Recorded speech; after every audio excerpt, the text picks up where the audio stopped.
Today, August 8th, marks the 50th anniversary of the establishment of ASEAN, or the Association of Southeast Asian Nations. The relationship between Korea and ASEAN has developed rapidly over the past 3 decades, and the new Moon Jae-in administration is also making various efforts to further improve its ties with the regional bloc, sending Seoul Mayor Park Won-soon as a special envoy to the area. Now, with many countries around the world paying special attention to ASEAN's economic and political significance, today we'll take a closer look at how Korea should position itself in order to strengthen its ties with the region. And for that, joining us on the line is Secretary General of the ASEAN-Korea Centre, Kim Young-sun. Welcome to the show. Yeah, good morning. Now, as I mentioned, this year marks the 50th year since ASEAN was founded and the 20th year since the first Korea-ASEAN Summit and the ASEAN Plus 3 Summit took place. Could you first tell us how Korea-ASEAN relations have developed over the decades and where it stands now? Yes, it was in 1989 when Korea established official relations with ASEAN. Ever since, ASEAN and Korea has made remarkable progress in every aspect and upgraded their relations to a strategic partnership in 2010. Now ASEAN has become our key partner. For example, ASEAN is our second largest trading partner, the second largest destination for investment, and the most preferred tourism destination for Koreans. As you mentioned, the President Moon Jae-in sent a special envoy to ASEAN soon after his inauguration.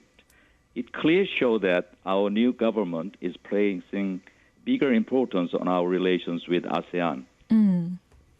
Secretary General Kim, it's been 10 years since the Korea-ASEAN Free Trade Agreement went into effect.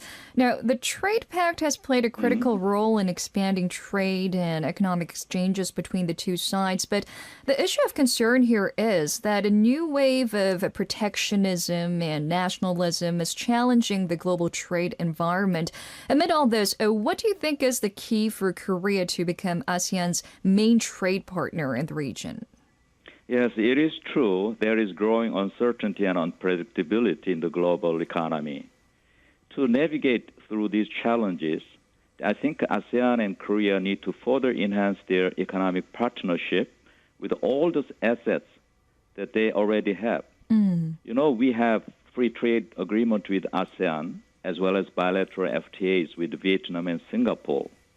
We also have developed various platforms for economic consultation and cooperation with ASEAN, such as consultation meetings with ASEAN economic ministers, as well as ASEAN-Korea Business Council. You know, we are ushering in the era of fourth industrial revolution, and ASEAN countries, they are also shifting their priorities to a knowledge-based and high value-added industries. Right. They consider Korea as the best partner that can share its development experience and expertise and know-how. So I think this would provide us with a great opportunity for closer economic cooperation. In addition, the ASEAN Economic Community was launched at the end of 2015, seeking greater integration as a single market and production base. So it's important to come up with a strategy toward ASEAN as one economic bloc. Right. And it's not just on the economic front, but ASEAN is Korea's crucial partner when it comes to national security, more specifically issues regarding North Korea. What's the overall stance of ASEAN member countries on the North Korean nuclear issue? Well, I think ASEAN views North Korea's provocations as a source of tension and instability in this region. You know, the ASEAN foreign ministers gathered in Manila and issued a statement on the 4th of August, where they expressed grave concerns on the situation caused by North Korea. And they also strongly urged North Korea to immediately comply fully with its obligation of UN Security Council's resolutions. I think that is a very strong and clear message to North Korea. Like this, I think ASEAN can play a constructive role in contributing to peace and stability in the Korean Peninsula. And I also understand this year has been designated as the year of Korea ASEAN Cultural Exchange and Visit ASEAN at 50. So I bet you're spending one of the busiest years preparing for all this and making these campaigns successful. How are things going? Yes, we are conducting a variety of programs throughout the year. And last May and June, we did designated ASEAN months, and they conducted a lot of programs such as ASEAN Culinary Festival, the ASEAN Tourism Promotional Campaign, and ASEAN Photo Contest and Exhibition, and so on. And also, on August 30, we are holding the International Conference on ASEAN-Korea Partnership. And many of prominent scholars and policymakers in this region, such as Secretary General of ASEAN and Secretary of Foreign Affairs of the Philippines, will gather in Seoul to discuss the past and prospects of ASEAN-Korea partnership. The Korean Foreign Minister Kang Kyung-ha will also give a keynote speech presenting Korea's new visions and policies vis-a-vis ASEAN. And in addition, we are putting great emphasis on the programs for the youth of ASEAN and Korea. We also organize various programs to raise public awareness of ASEAN, such as public lectures. So it definitely seems that Korea is making various efforts to strengthen cooperation with ASEAN in a wide range of fields. Then what does that's right. the Korea ASEAN Center aim for in the future? What's its ultimate goal or vision?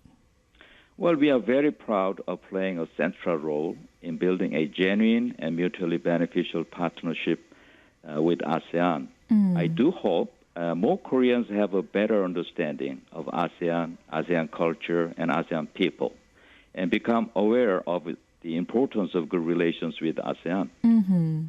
And I would like to ask you one more question, as you are an expert of both Korea and the Southeast Asian region. What do you think is the most critical factor in further strengthening the Korea-ASEAN relationship, and what kind of advice could you give to the Korean government on its diplomatic strategy or approach towards ASEAN? Well, as I pointed out, our relations with ASEAN are getting deeper and deeper. So I think now is the time to map out and declare our visions and long-term strategies toward ASEAN. To do this, we should bear in mind a true and long-lasting partnership can only be achieved on the foundation of mutual respect and mutual understanding. Later this year, President Moon Jae-in will be attending the ASEAN Summit to be held in the Philippines, as well as the APEC Summit in Vietnam in November. So I very much look forward to President Moon's visit to the ASEAN region, which I believe could be a good opportunity to strengthen our partnership with ASEAN. Right. Well, hopefully Korea and ASEAN could take their partnership to a new level this year. Thank you so much for sharing your insight with us this morning, Secretary General. We really appreciate it. Yeah, thank you, Matt. It is my great pleasure. That was Secretary General of the ASEAN-Korea Centre, Kim Young-sun, speaking to us this morning.